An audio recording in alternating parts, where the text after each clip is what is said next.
Halo, jumpa lagi dengan saya Mas Nuk dari Pondok Hipnotis Indonesia. Pada video kali ini saya akan memberikan yaitu sebuah cara bagaimana menangkal kejahatan yang mirip hipnotis. Ya, judulnya adalah video ini cara menangkal kejahatan yang mirip hipnotis. Ya, jangan sekali-kali Anda menyimpulkan ini hipnotis ya, nanti biar Anda paham. Caranya bagaimana? Ini saya ambil dari karya saya pribadi, yaitu e-book Kitab Mahir Hipnotis di bab 2 ya. Kalau Anda sudah membeli atau ikut pelatihan pasti tahu.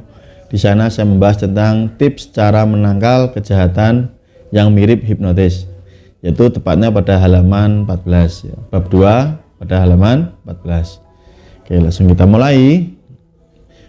Jadi buat Anda teman-teman, tolong disimak dari awal sampai selesai.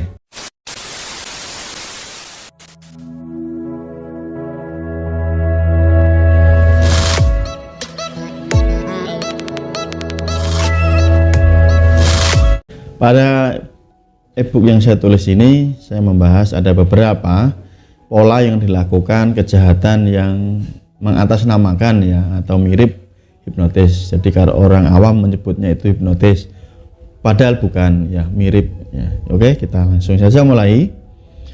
Yang pertama adalah triknya dengan menawarkan barang mahal dengan harga murah atau hadiah, sehingga menarik perhatian korban dan membuat korban mau bekerja sama. Contohnya di atas misalkan tentang pelaku yang menawarkan jam tangan. Ini kan sering ya kalau zaman dulu, misalkan dia barusan ketemu Anda, entah itu di jalan, di rumah sakit, di tempat-tempat umum, dan mengatakan kepada Anda bahwa dia lagi butuh uang karena saudaranya ada yang terkena musibah dan segera ingin dioperasi, dan dia menawarkan jamnya dengan mengatakan, saya barusan kemarin beli jam, sambil menunjukkan nota-notanya. Katakanlah harganya di nota tersebut 5 juta, dan dia mengatakan, tolong saya dibantu ya, mungkin ibu atau bapak ada berapa, karena saudara saya lagi harus segera dioperasi karena kondisinya darurat. Anda berpikir dengan melihat merek jamnya, lalu ada tulisan notanya, kemudian Anda, wah ini kalau saya beli 2 juta atau 1,5 juta saya untung nih. Nah, ini akibat keserakahan.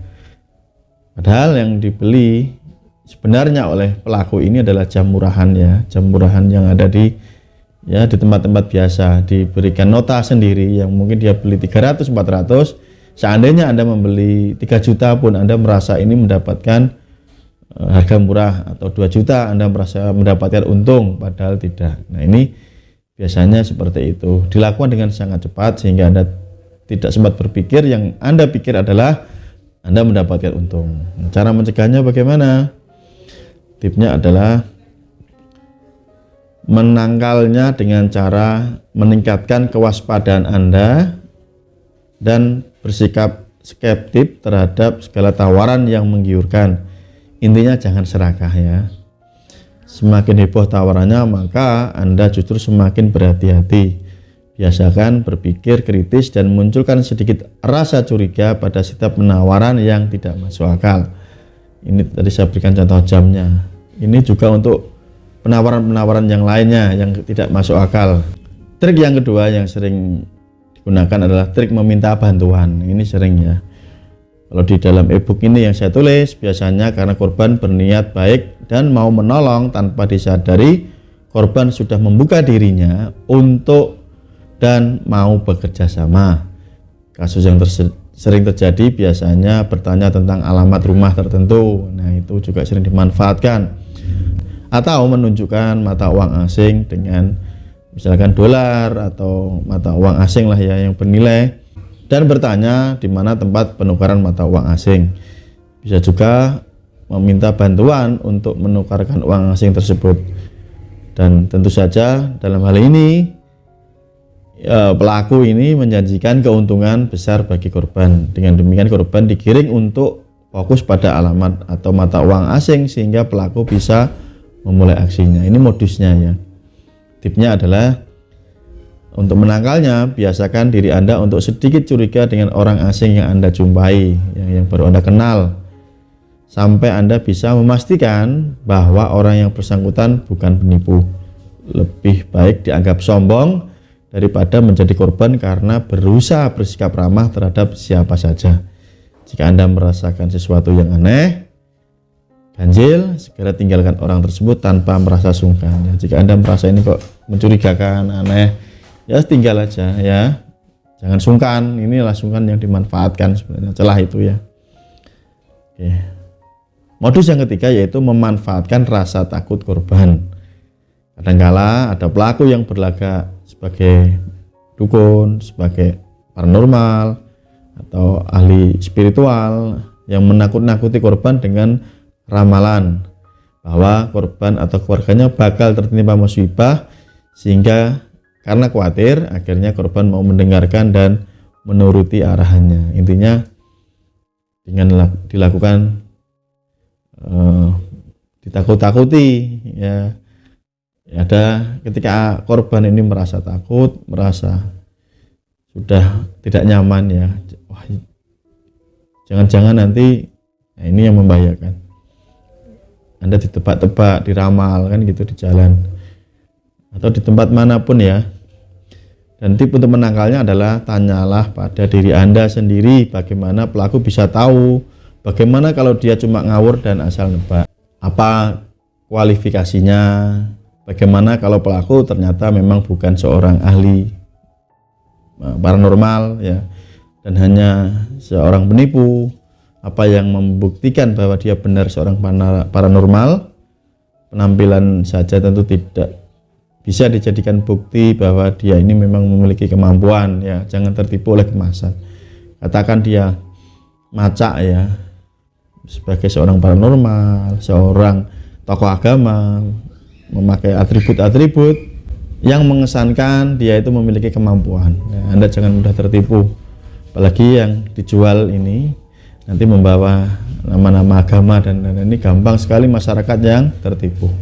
Dan karena memang di masyarakat kita masih banyak sekali yang percaya dengan namanya ramalan. Syukur Anda tidak percaya, bagus. Kalau Anda yang penganut ramalan kan banyak ya, ada juga orang yang sedikit-sedikit jangan-jangan, nah itu yang gampang terpengaruh. Untuk Anda yang tidak percaya ramalan, ini luar biasa, saya acungi jempol, keren. Modus yang lainnya yaitu memanfaatkan sikap sungkan korban. Contohnya modusnya dalam hal ini pelaku akan sedikit memaksa dalam aksinya ya. Dan berhubung kita ini semua sudah dikondisikan sejak kecil oleh lingkungan, termasuk oleh keluarga dan orang tua kita, harus berlaku sopan terhadap orang, maka korban akan membiarkan karena terpengaruh budaya sungkan tadi yang sudah terprogram dalam diri kita semua sejak kita kecil ya. Kita kan diajarkan sama ketemu orang harus hormat ya, respect atau hormat itu bagus ya, tetapi kalau terlalu ini juga bisa membuka peluang kejahatan. Salah satu contoh misalkan Anda menerima tamu atau memasukkan tamu ke dalam rumah hanya karena sungkan untuk menolaknya, ini kan nggak pas. Padahal tamu tersebut adalah orang asing yang belum dikenalnya sama sekali. Entah tamunya dengan modus menawarkan barang, menawarkan jasa, atau memberikan informasi. Dan karena sikap sungkan dari korban, maka pelaku lebih leluasa melakukan tindakan kejahatan di dalam rumah Anda. Ini kan sering ya, terutama adalah di kota-kota besar ya, karena kan hampir dengan tetangga ini kurang akrab, tidak saling kenal, sehingga ketika ada orang asing atau bertamu dianggap hal normal gitu loh. Intinya tidak peduli lah. Kalau di kampung ini peduli, ada orang berdiri lama ditanya, Mas cari siapa, orangnya ini, banyak yang tahu gitu ya kalau ada yang bertamu. Tip untuk menangkalnya bagaimana? Bersikap tegas jika terpaksa menerima tamu dan dalam situasi tidak nyaman atau bahkan membahayakan. Jika perlu Anda balik mengancam atau berteriak atau lapor pihak keamanan atau polisi jika dirasa tamunya sudah aneh-aneh dan berpotensi membahayakan. Nah, ini harus ada tegas. Sikap tegas itu penting, karena itu juga salah satu filter Anda untuk menjaga diri Anda dan keluarga Anda. Oke. Selanjutnya yaitu menepuk secara tiba-tiba. Maksudnya bagaimana sih? Dalam dunia ilmu hipnotis ini kan dikenal dengan namanya teknik shock induction atau induksi cepat atau rapid induction, dengan memberikan sebuah kejutan sehingga korban masuk kondisi terhipnotis atau trans seketika ya. Tentu syaratnya ya tidak semudah ini, tapi ada yang bisa. Tentu dengan beberapa catatan jika termasuk korban adalah orang yang sugestinya tinggi. Misalnya banyak yang mengatakan bahwa cara menangkal dengan cara menepuk kembali, dengan cara seperti itu kan orang berpikir terhindar.